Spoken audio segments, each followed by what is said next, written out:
Hello friends. तो आज हम बायोलॉजी का chapter number cell cell the unit of life पढ़ने वाले हैं।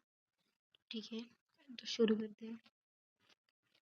तो इस वीडियो में हम व्हाट इज सेल ये देखेंगे और सेल का ओवरव्यू देखेंगे। तो when you look around you see both living and non living things. मतलब जब आप अपने आसपास देखते हो तो आपको लिविंग यानी जीवित और नॉन लिविंग यानी निर्जीव चीज़ें दोनों दिखाई देती है। You must have wondered and asked yourself, what is it that makes an organism living? Or what is it that an inanimate thing does not have which a living things has? तो, तो आप आपने ज़रूर सोचा होगा, आखिर क्या चीज़ किसी ऑर्गेनिज्म को लिविंग बनाती है, या फिर नॉन लिविंग चीज़ में ऐसी क्या कमी होती है जो लिविंग चीज़ में होती है। The answer to this is the presence of basic unit of life, the cell in all living organism। ठीक है, तो इसका जवाब है सेल। सेल जो लाइफ की बेसिक यूनिट होती है और सभी लिविंग ऑर्गेनिज्म में पाई जाती है। ठीक है, all organisms are composed of cells. Some are composed of single cells and are called unicellular organism, while others like us composed of many cells are called multicellular organisms। सारे organisms cell से बने होते हैं। कुछ organism सिर्फ एक cell से बने होते हैं, उन्हें हम यूनिसेलुलर ऑर्गेनिज्म कहते हैं। जबकि कुछ ऑर्गेनिज्म जैसे हम बहुत सारे सेल्स से बने होते हैं, जिन्हें हम मल्टीसेलुलर ऑर्गेनिज्म कहते हैं। तो अभी हम पढ़ेंगे व्हाट इज सेल। सेल क्या होता है। Unicellular organisms are capable of first independent existence and performing the essential functions of life. Anything less than a complete structure of cell does not ensure independent living. Hence, cell is the fundamental structure and functional unit of all living organisms। ठीक है, और सारे organism cell से बने होते हैं, ये तो पता है आपको। फिर अभी हम सेल व्हाट इज सेल ये क्या है ये देखेंगे। यूनिसेलुलर ऑर्गेनिज्म में दो खास क्वालिटीज होती है। पहली, इंडिपेंडेंट एग्जिस्टेंस यानी कि खुद से जीवित रहते हैं, और दूसरा, लाइफ के इसेंशियल फंक्शन परफॉर्म करते हैं। ठीक है, अगर किसी स्ट्रक्चर में पूरा सेल नहीं है तो वो इंडिपेंडेंटली जीवित नहीं रह सकता। इसलिए सेल सभी लिविंग ऑर्गेनिज्म की फंडामेंटल स्ट्रक्चर और फंक्शनल यूनिट होती है। जो Antonie von Leeuwenhoek first saw and describe a living cell, Robert Brown later discovered the nucleus. The invention of the microscope and its improvement leading to the electron microscope revealed all the structural details of the cell। तो जो एंटन von Leeuwenhoek ने सबसे पहले living cell को देखा और describe किया। बाद में रॉबर्ट ब्राउन ने न्यूक्लियस डिस्कवर किया। माइक्रोस्कोप के इन्वेंशन और इम्प्रूवमेंट जैसे इलेक्ट्रॉन माइक्रोस्कोप से सेल के सारे स्ट्रक्चर डिटेल्स समझने में मदद मिली। तो ये हुए हमारे व्हाट सेल के बारे में। तो अब हम पढ़ेंगे सेल थ्योरी। सेल थ्योरी में क्या है। इन 1838 martyrs Seldon and German botanist examine a large number of plants and observe that all plants are composed of different kinds of cells which form the tissue of the plant। At about the same time, Theodor Schwann, 1839, a German zoologist, studied different types of animal cells and reported that cells had a thin outer layer, which is today known as the plasma membrane।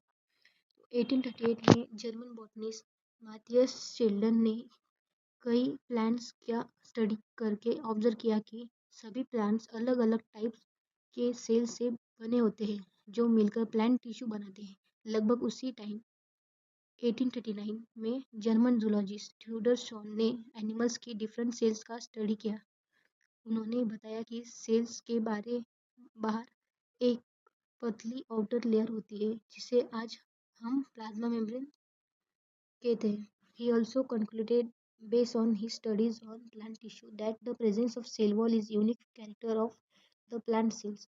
On the basis of this, Swan proposed the hypothesis that the bodies of animals and plants are composed of cells and product of cells.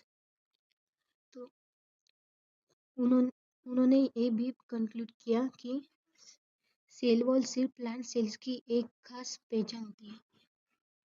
In observations के base पर स्वान ने कहा कि plants और animals के body cells और sales products से बने होते हैं. सेल प्रोडक्ट्स से बने होते हैं. Sheldon and Swan together formulated the cell theory. This theory, however, did not explain as to how new cells were formed. Rudolf Virchow, 1855, first explained that cells divide and new cells are formed from pre-existing cells. Omnis cellula is cellula. He modified the hypothesis of Sheldon and Swan to give the cell theory a final shape. Cell theory, as understood today, is first, all living organisms are composed of cells and products of cells. Second, all cells arise from. लेकिन इस theory में ये नहीं बताया गया था कि नए सेल्स कैसे बनते हैं. 1855 में रोडोल्फ विर्चो ने बताया कि सेल्स डिवाइड होकर नए सेल्स बनते हैं और नए सेल्स पहले से मौजूद सेल से ही बनते हैं. ओमनिस सेलुला इस सेलुला. उन्होंने इसे ऐसे इस तरह से सेल थ्योरी को फाइनल शेप मिली. आज की सेल थ्योरी के पॉइंट्स है. पहला, सभी लिविंग ऑर्गेनिजम्स सेल्स और सेल प्रोडक्ट्स से बने होते हैं. सेकेंड, सारे सेल्स पहले से मौजूद सेल से ही बनते हैं. तो अभी हम ये हो गए सेल थ्योरी के बारे में. आज अभी हम पढ़ने वाले हैं एन ओवरव्यू ऑफ सेल.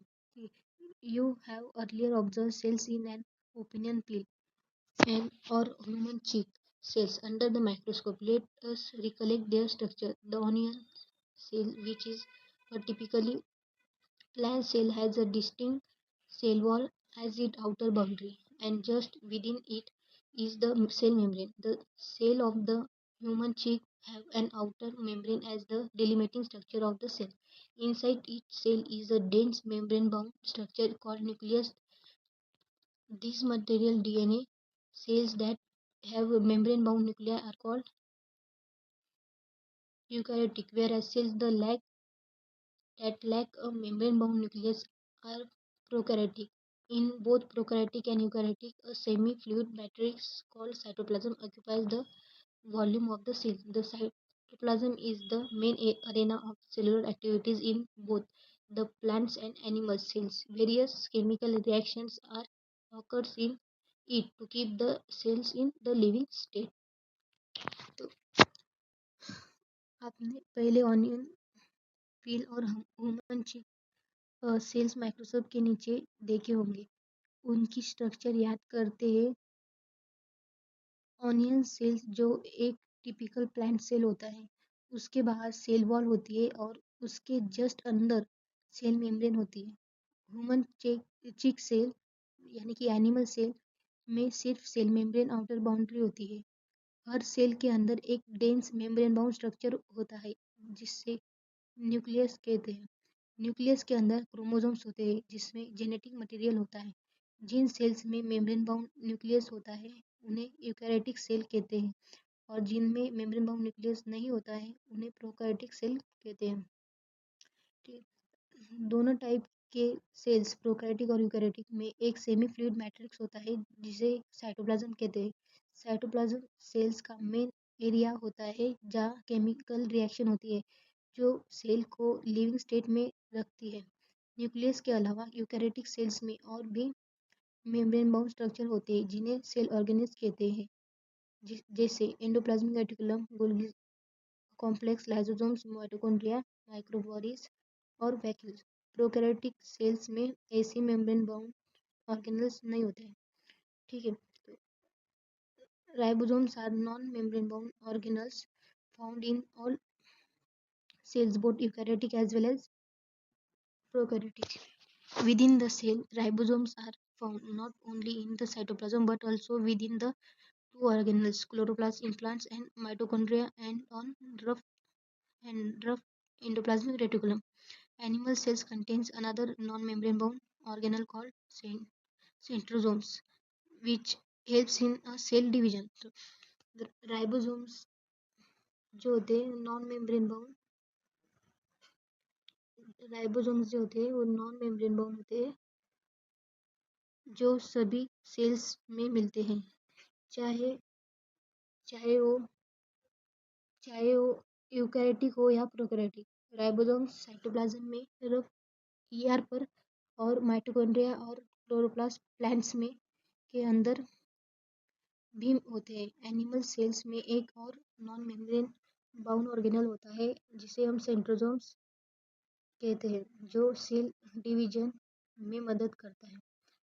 ठीक है, तो अभी हम देखेंगे cells differ greatly in size shape and activities. Figure 8.1 आप फिगर 8.1 पे देख सकते हैं उसके सेल्स के डिफरेंट साइज और shapes. For example mycoplasma the smallest cells are only 0.3 micrometre in length while bacteria ये आप डायग्राम देखिए will be 3 to 5 micrometer. The largest isolated single cell is the egg of an ostrich among multicellular organisms. Human red blood cells are about 7 micrometer in diameter. Nerve cells are some of the longest cells. Cells also vary thread-like or even irregular. The shape of the cell may vary with the functions they perform. तो sales size shape और function के हिसाब से काफ़ी different होते हैं। सबसे छोटी सेल माइकोप्लाज्मा होती है लगभग 0.3 माइक्रोमीटर की, जबकि बैक्टीरिया 3 to 5 माइक्रोमीटर तक हो सकता है। सबसे बड़ी सिंगल सेल ऑस्ट्रिच का एग होता है। ह्यूमन रेड ब्लड सेल्स लगभग 7 माइक्रोमीटर डायमीटर के होते हैं। नर्व सेल सबसे लंबी सेल होती है। सेल्स का शेप उनके फंक्शंस पर डिपेंड करता है। जैसे इस वीडियो में हमने सेल की थ्योरी और सेल का ओवरव्यू देखा। तो अगले वीडियो में हम प्रोकैरियोटिक और यूकैरियोटिक सेल देखेंगे। Thank you.